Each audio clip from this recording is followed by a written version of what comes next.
This is another one I wanted to watch. Is the deadliest mobs, or well, yeah. This was a year ago. There's probably way more now. I doubt there's an updated version. A year ago. 3 million deaths. Let's see what they're about, or what killed them. I just died. Whoa, the fuck was that? Some saliva was trying to sneak its way past. So I just died to an ogre in the Barrens because I didn't know that ogres had disarms. So basically, I'm kind of retarded. Anyways, let's see what the biggest deaths were. At least a year ago, anyways. WoW Classic Hardcore is live, and so far, Death has claimed 2,961,039 player characters. Around the clock, that's about 1 death every 1.5 seconds. That's a lot. There are plenty of ways to become a ghost, but the top 10 causes of death are doing work, claiming 1 soul every 10.6 seconds. So, who are these killing machines? Let's take a look at the top 10 deadliest things in Azeroth. Number 10, Cobalt Tunneler. Kill count 28,437. So this is as far as I got. Fargo Deep Mine to the south of Goldshire in Elwood Forest. A quest sends you out looking for gold dust and large candles that these kobolds carry. Pretty basic stuff, but it can be tough when you're just starting out. We've all been there, no judgment. Not me. Number 9, Porcine Onslaught. I never died to that shit. Like, really? Even in non-hardcore, I never died to that shit. Same with this. I never even died to that. Accompanying a boar named Princess in the they can be hard though. Patch in Elwood Forest. Quest from Moss Stonefield sends you in their direction. All 3 pigs have a charge attack that stuns. So for a lot of players, this is their first stuns? I didn't know that. To the joys of getting stun locked. Yeah. Number 8, Drowning. Kill count 277. Water can be found just about anywhere. And good old-fashioned non-sentient lakes, ponds, I'm gonna take a guess right now and say falling is gonna be number 4. Streams are not to be underestimated. Breath can run out pretty quickly if you're not paying attention, so maybe think twice before accepting a summons from that warlock with a grudge. Number 7. That would be funny. Kill count 34,894.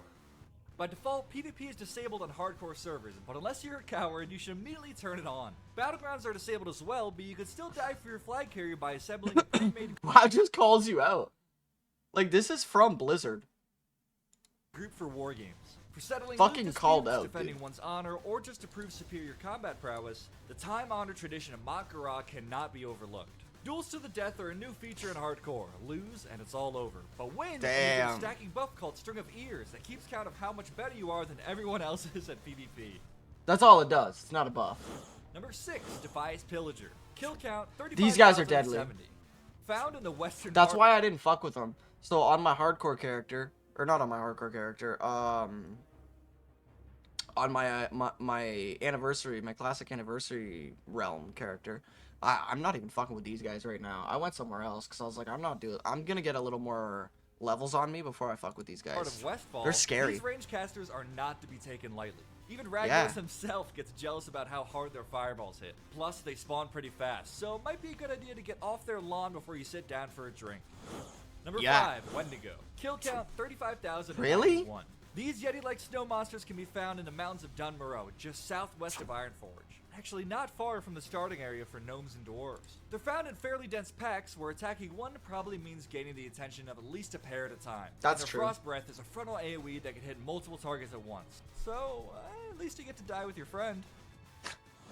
Number 4, Defias Trapper. True. Kill count 4,715. These it's gonna be higher. Like, falling has to be number 2.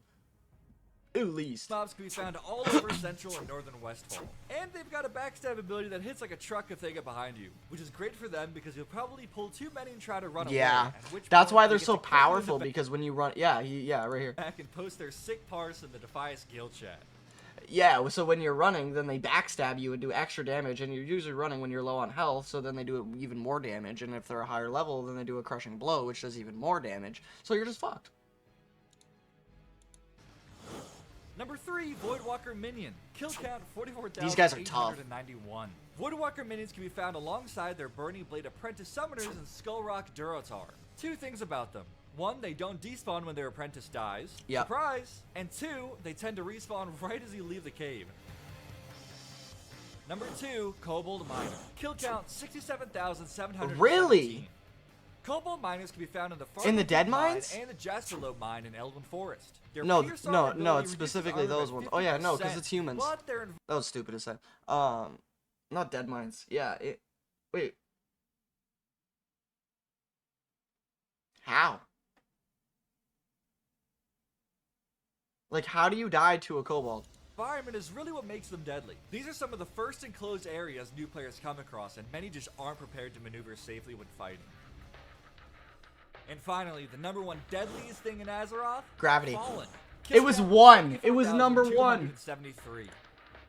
Wow, dude, that's fucking fun. The ground is the deadliest thing around. Wait, how many? It's actually pretty easy. Is the deadliest thing around. Fallen. Kill count 74,273. At about 1 bone-crushing splat per minute, the ground is the deadliest thing around. 1 per minute. What the fuck? It's actually pretty easy to fall from lethal heights in Azeroth, and most classes can't do anything to save themselves once they misstep. Descending cliffs is a lot harder than it looks, and yes, the data really does prove that the elevator boss is incredibly OP. Yeah. There you have it, the 10 deadliest things in classic hardcore by kill count. Every time you walk into that damn elevator, there's at least 1, maybe 2 corpses. If not more. Like, people always die to that fucking elevator. I don't know why. Like, just stop dying to it. It doesn't make any sense. Like, what? I know it can be, like... It can be tricky sometimes. But if you see... It's like a red light. It's like going through a red light. If you see that you're, like, coming into it and it's like, it's been there, maybe just take a second and wait. Like, slow it down, let it go down, let it come back up, and then you don't die. Duh. Like, I feel like that's just kind of common sense, but I guess not.